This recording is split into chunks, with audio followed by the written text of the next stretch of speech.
guys, it's Natalia. And Kyle. And for our project, we chose women's rights, which y'all might know as the 19th Amendment. The 1920s witnessed the culmination of the women's suffrage movement in the United States with the ratification of the 19th Amendment in 1920, granting women the right to vote. And basically how that happened is women went through a lot of protesting, and they stood outside the White House, lots of places that were very against women's rights. They protested for a long time, and one of their big movements was starving themselves just to make a message to the world like, hey, we want women's rights. And a red rose was symbolic for no.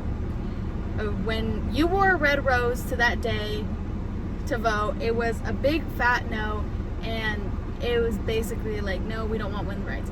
A white rose, though, was they wanted women's rights, and it was 50-50 up until a young man went up and he put yes on the ballot even though he was wearing a red rose. And after women's rights got their rights, all the press went up to him and they're like, hey, why'd you vote yes if you had a red rose? And he said, I remember what my mom wrote me this morning, and she said to vote for women's rights. Following this landmark victory, the movement shifted to focus on broader issues of women's equality, including the push for the Equal Rights Amendment, ERA, and the establishment of groups like the Inter-American Commission of Women. And so some key events were in 1920, the 19th Amendment is ratified, granting women the right to vote nationwide. And in 1921, the National Women's Party continues its work, and Alice Paul organizes the first International Advisory Committee.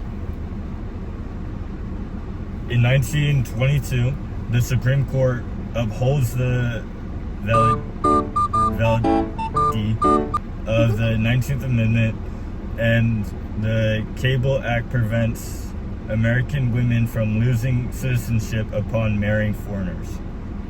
In 1923, the NWP celebrates the 75th anniversary of the first Seneca Falls Convention and the first issue of Equal Rights, a publication of the NWP is published.